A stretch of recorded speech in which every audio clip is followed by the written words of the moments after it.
Have you ever witnessed blatant arrogance? The kind that stems from nothing more than skin color and perceived social standing, get a sudden and unexpected splash of cold reality? This story will show you just that.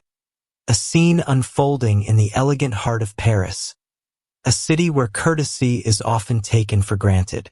Stay tuned to see how blind confidence can lead to utter humiliation. Paris, a bustling Tuesday evening.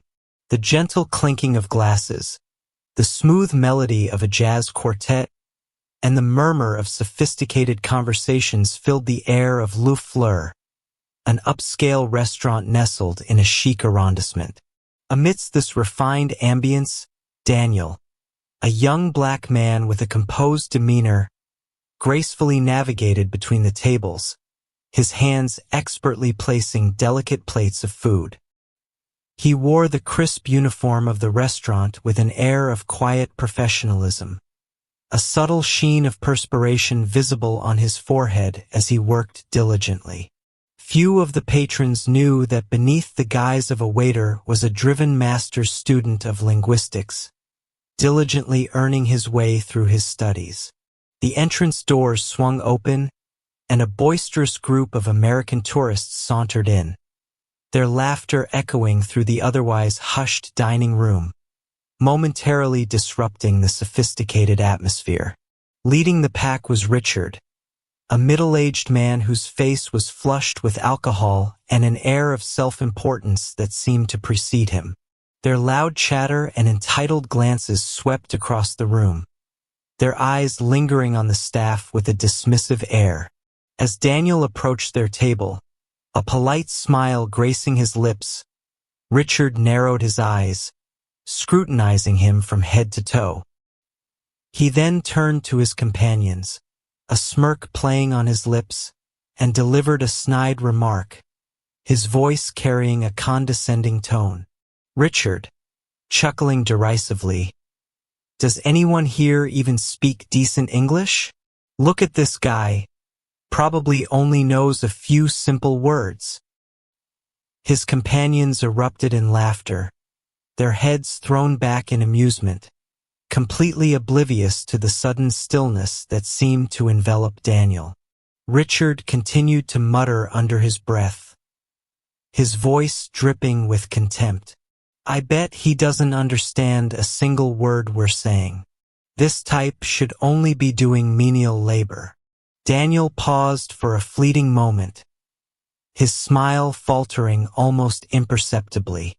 He then regained his composure, his posture remaining upright and professional.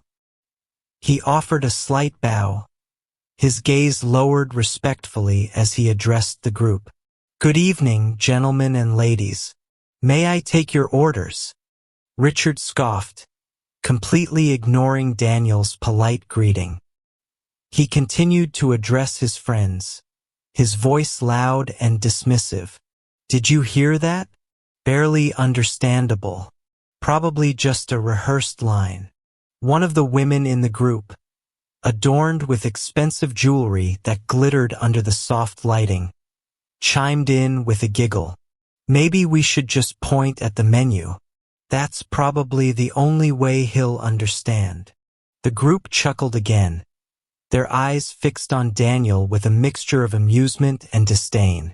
Daniel stood patiently, his pen poised above his notepad, waiting for their orders.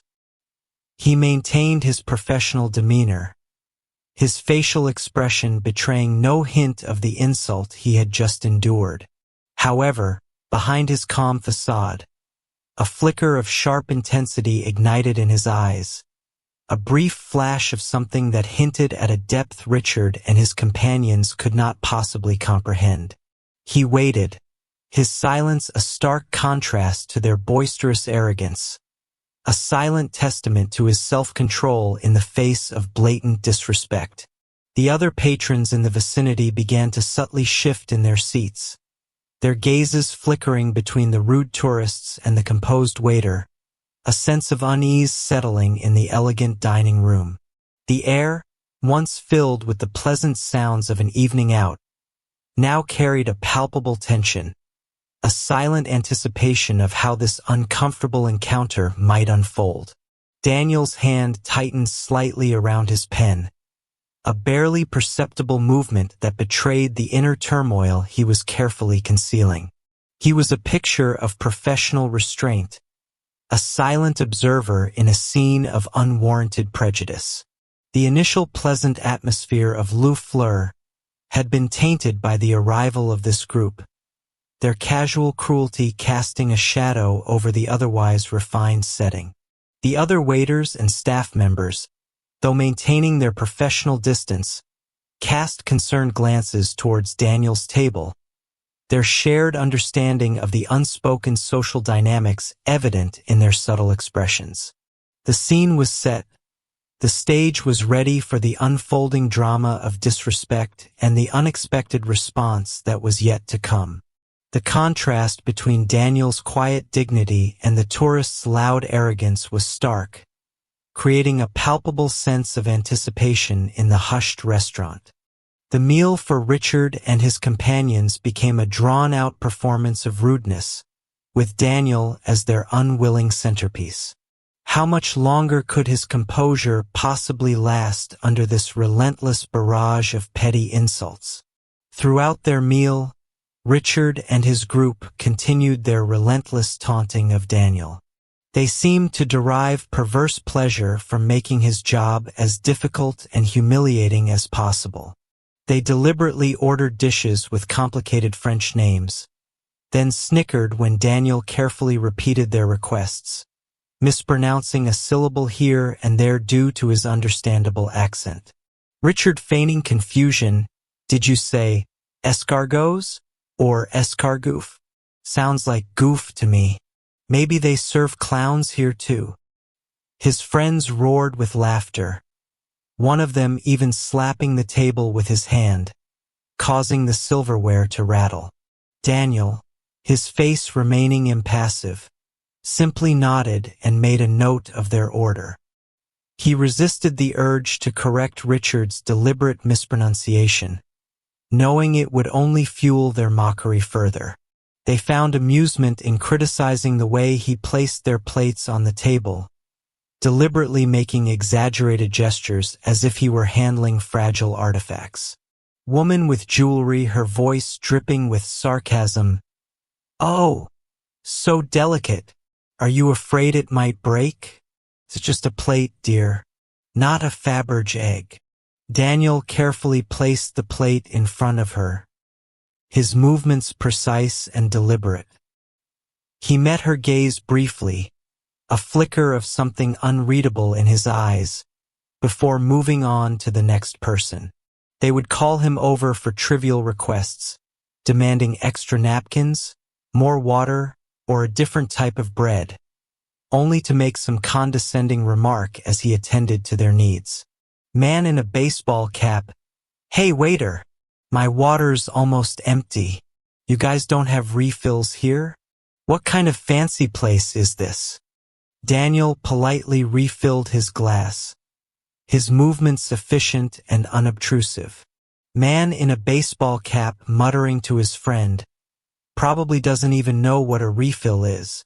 The group continued their commentary, their voices loud enough to be heard by other diners, who were now casting increasingly disapproving glances their way. Some of the other patrons exchanged uncomfortable looks, a silent acknowledgement of the appalling behavior they were witnessing. A few even subtly gestured to their own waiters, perhaps considering intervening or at least registering their disapproval with the restaurant staff. Daniel's restraint was remarkable. He moved through the dining room with an air of quiet dignity, his professionalism unwavering despite the constant stream of insults directed at him. He focused on executing his tasks flawlessly, as if by performing his job perfectly, he could somehow rise above their petty cruelty. Yet, the tension within him was building, a slow burn of resentment simmering beneath his calm exterior. Each snide remark, each condescending glance, was like another drop in a glass that was slowly but surely filling to the brim. He clenched his jaw subtly, a muscle twitching near his temple, the only outward sign of the immense effort it took to maintain his composure. He reminded himself of his goals, of the sacrifices he was making to pursue his education. These people, with their fleeting arrogance, would soon be gone, while his future, his aspirations, stretched out before him. This thought provided a fragile anchor, helping him to stay grounded amidst the storm of their disrespect. The tourist's arrogance reached its peak with a final, particularly demeaning request. This time, however, Daniel was ready to respond, and his answer would shatter their preconceived notions in the most unexpected way. As their meal neared its end, Richard leaned back in his chair, a smug expression on his face. He surveyed the dining room, his gaze lingering on Daniel with a look of utter disdain. He then announced loudly, his voice cutting through the polite murmur of the other conversations. "I think I'll have dessert, but I need someone who actually understands me to take my order, not someone who just nods like a puppet." His group erupted in another round of boisterous laughter, the sound grating on the nerves of the other diners.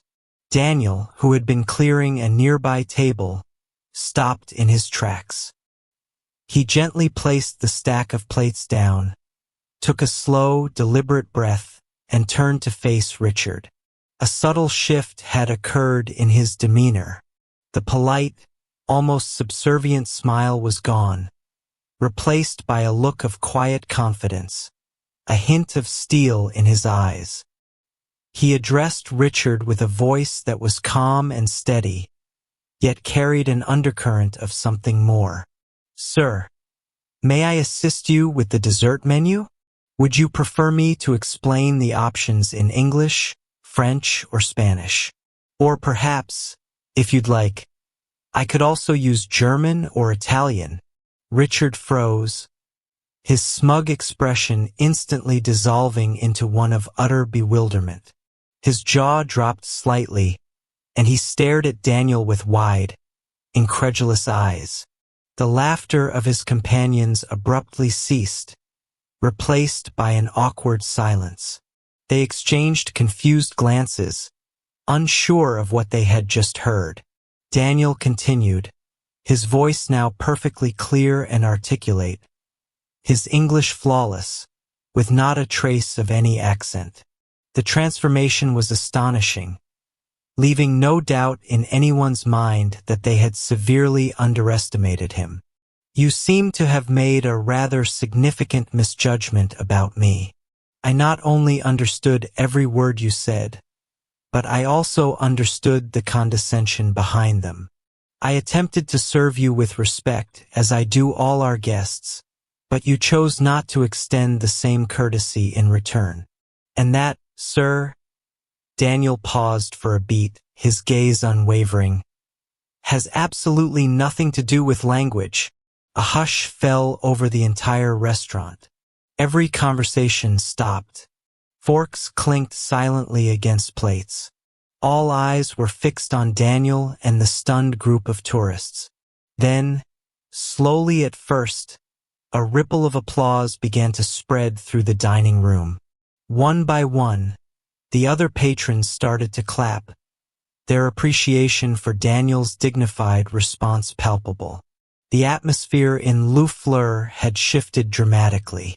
The earlier tension had been replaced by a sense of collective satisfaction, a silent condemnation of the tourists' boorish behavior, and a resounding affirmation of Daniel's quiet strength and intelligence. Richard and his companions remained frozen in their seats, their faces a mixture of shock and embarrassment, the weight of their own prejudice suddenly bearing down on them. The applause echoed through Le Fleur, a tangible wave of support for Daniel and a clear indictment of Richard and his group's behavior.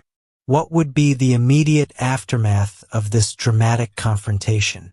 How would the restaurant management handle this situation, and what would be the final ignominy for the arrogant tourists.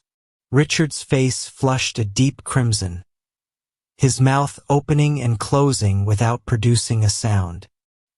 He looked utterly dumbfounded, the shock of Daniel's perfect English and his pointed words having completely stripped him of his arrogance.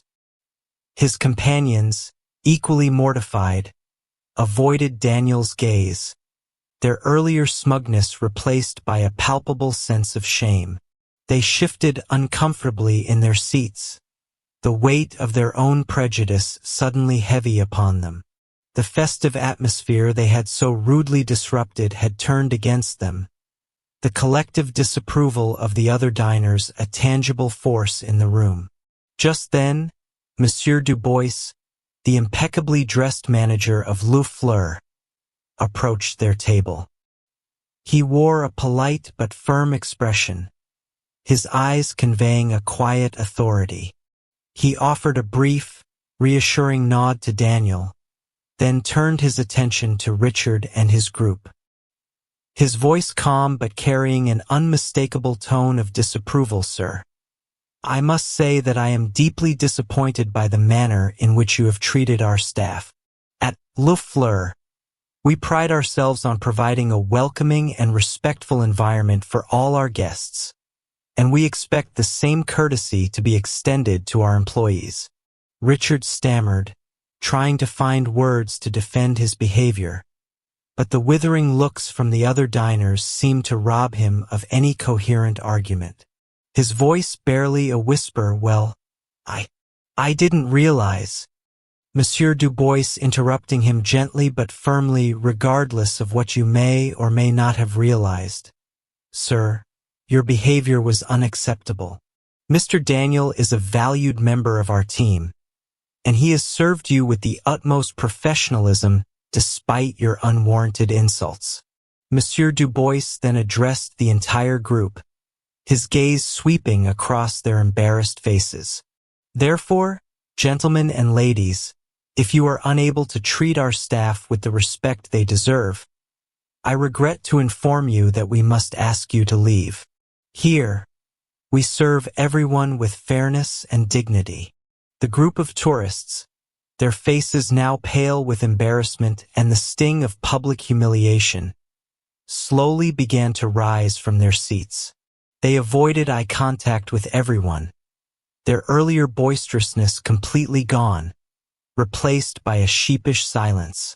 They gathered their belongings, their movements clumsy and hurried, eager to escape the judgmental stares of the other patrons. As they made their way towards the exit, the whispers followed them, a low hum of disapproval that underscored their ignominious departure. Just as the door closed behind them, the elderly gentleman who had started the applause earlier stood up again, his voice ringing through the now calmer dining room. "Well said, young man. You handled that with remarkable grace. Those people deserved every bit of it." His words were met with another wave of enthusiastic applause, even louder and more sustained than before. The other diners cheered and clapped, their faces beaming with approval for Daniel and a clear sense of satisfaction at the tourists' comeuppance. Daniel, though visibly moved by the outpouring of support, simply offered a slight bow, his demeanor still composed and professional. But this time, a genuine smile, a smile that reached his eyes, finally graced his lips. It was a smile of quiet triumph, a silent acknowledgement of the respect he had earned and the prejudice he had overcome with his intelligence and dignity. The scene in Le Fleur that evening served as a powerful reminder that prejudice often stems from ignorance and a misplaced sense of superiority. Daniel's quiet dignity and his unexpected command of multiple languages had effectively shattered the tourists' narrow-minded assumptions. The applause that filled the restaurant was more than just appreciation for his handling of the situation. It was a collective affirmation of the importance of respect and the rejection of prejudice in all its forms. The incident left a lasting impression on everyone who witnessed it, a silent lesson learned in the most dramatic of ways. This story illustrates that discrimination is not merely a lack of understanding. It is a blatant manifestation of arrogance. Those who possess true talent and intelligence have no need to boast or belittle others. They simply wait for the opportune moment to let their abilities speak for themselves, commanding respect through their actions and their character. As the saying goes, empty vessels make the most noise. True worth lies not in outward displays of superiority, but in inner strength and quiet competence. Remember this: never judge a book by its cover, for you might be surprised by the richness and depth you discover within. If you found this story thought-provoking and impactful, please take a moment to share it with your friends and family. Your support helps us bring more stories of resilience and social commentary to a wider audience. And if you're looking for more engaging narratives and powerful messages, be sure to click on the next video on our channel. We have a wealth of stories waiting to be discovered, each one designed to entertain, enlighten, and inspire. Thank you for watching, and we hope to see you again soon.